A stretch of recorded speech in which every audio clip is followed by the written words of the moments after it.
আমার একটা জিনিস কোনোভাবেই বুঝে আসে না, জুলাই জাদুঘর এইটা 5ই আগস্ট খুলে দেওয়ার ব্যাপারে এই পরামর্শ তারেক রহমান বা বিএনপি সরকারকে কে দিচ্ছে আমরা একটু জানতে চাই। এইটা আসলে আমাদের জন্য একটা সামগ্রিক ব্যর্থতা যে আমরা 2 বছরের মধ্যে জুলাই জাদুঘর ওপেন করতে পারি নাই। জুলাইয়ের যে শহীদের তালিকা এর ভিতরে 2-4 জন ছাত্রলীগের লোকও ঢুকছে যারা আসলে গণ অভ্যুত্থানের মুখে জনতার প্রতিরোধে যারা মারা গেছেন। যখন জুলাই গণ অভ্যুত্থান ঘটলো তখন এই সরকারের বিভিন্ন পর্যায়ের নেতাকর্মীরা বলল যে বাবা তোমরা আমাদেরকে উদ্ধার করেছো, তোমরা না থাকলে জীবনে কোনোদিন আলোর মুখ দেখতাম না। আলোর মুখ দেখার পরে এই বাবাদেরকে আপনারা কিভাবে ভুলে গেলেন?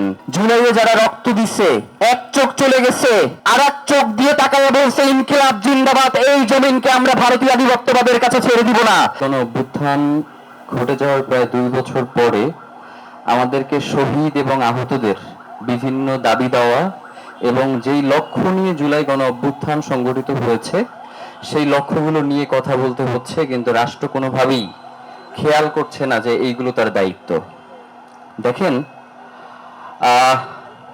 জুলাই মাস চলছে, কিন্তু জুলাইয়ের যে আমেজ থাকবার কথা ছিল সেই আমেজ আমরা রাষ্ট্রীয় জায়গা থেকে খুব একটা লক্ষ্য করছি না।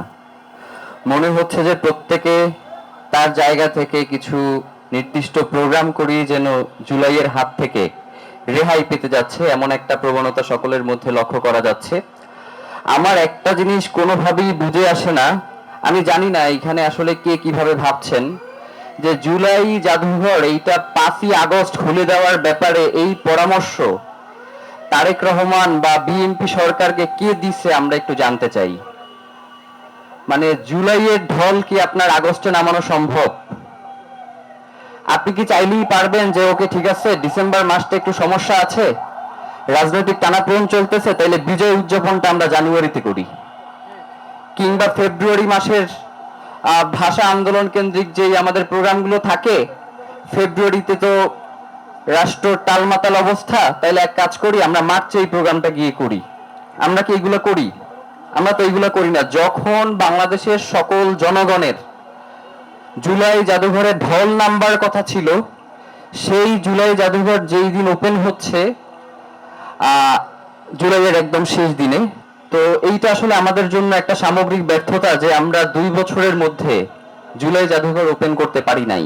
জুলাইয়ে যে শহীদের সংখ্যা, জুলাইয়ের শহীদের যে প্রকৃত সংখ্যা এখন পর্যন্ত সেটা নিশ্চিত করা যায় নাই। সরকার একটা বলছে, বিভিন্ন সংগঠন একটা বলছে, জাতিসংঘ একটা বলছে। তো পরবর্তী সময়ে গিয়ে যেই জিনিসটা হবে, এই জুলাই কেন্দ্রিক একটা ব্যবসা শুরু হবে।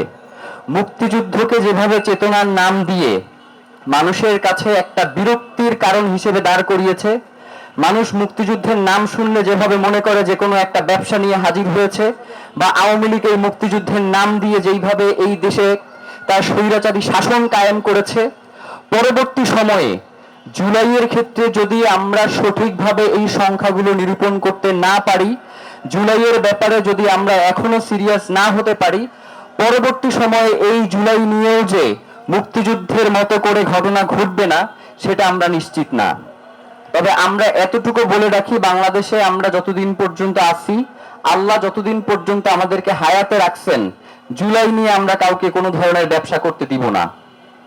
সরকারকে অনতিবিলম্বে জুলাইয়ের যেই পূর্ণাঙ্গ শহীদের তালিকা সেটা তাকে দায়িত্ব নিয়েই প্রকাশ করতে হবে এবং ওইখানেই তাকে স্টপ করতে হবে, যাতে পরবর্তী সময়ে এই জিনিসগুলো আর না ঘটে। একটা দুঃখের বিষয় যেটা, সেটা হচ্ছে অনেকেই বলছেন না যে এই জুলাইয়ের যে শহীদের তালিকা এর ভিতরে 2-4 জন ছাত্রলীগের লোকও ঢুকছে যারা আসলে গণ অভ্যুত্থানের মুখে জনতার প্রতিরোধে যারা মারা গেছেন।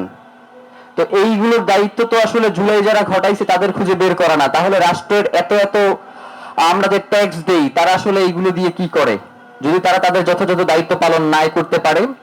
আর জুলাই স্মৃতি স্তম্ভে আমরা দেখতে পাচ্ছি যে বিভিন্ন জায়গায় জুলাই স্মৃতি স্তম্ভকে বিভিন্নভাবে অবমাননা করা হচ্ছে। এমনকি খোদ এই শাহবাগে এসে জুলাই স্মৃতি স্তম্ভকে অবমাননা করে গেছে, যেখান থেকে শাহবাগ থানার দূরত্ব মাত্র 100 গজ। তো এই থানা জুলাই স্মৃতিস্তম্ভ যার নাকের ডগায়, সে এইটার নিরাপত্তা দিতে পারছে না, সে একটা রাষ্ট্রকে কিভাবে নিরাপত্তা দিবে? আমরা সেই প্রশ্নটা রাখতে চাই। যখন জুলাই গণ অভ্যুত্থান ঘটলো, তখন এই সরকারের বিভিন্ন পর্যায়ের নেতাকর্মীরা বলল যে বাবা, তোমরা আমাদেরকে উদ্ধার করেছো, তোমরা না থাকলে আমরা জীবনে কোনোদিন আলোর মুখ দেখতাম না। তো আলোর মুখ দেখার পরে এই বাবাদেরকে আপনারা কিভাবে ভুলে গেলেন? এই শহীদের রক্তকে আপনারা কিভাবে ভুলে গেলেন? একটা জিনিস মনে রাখেন, জুলাইয়ে যারা রক্ত দিচ্ছে, এক চোখ চলে গেছে, আর এক চোখ দিয়ে তাকায় বলছে ইনকিলাব জিন্দাবাদ, এই জমিনকে আমরা ভারতীয় আধিপত্যবাদের কাছে ছেড়ে দিব না।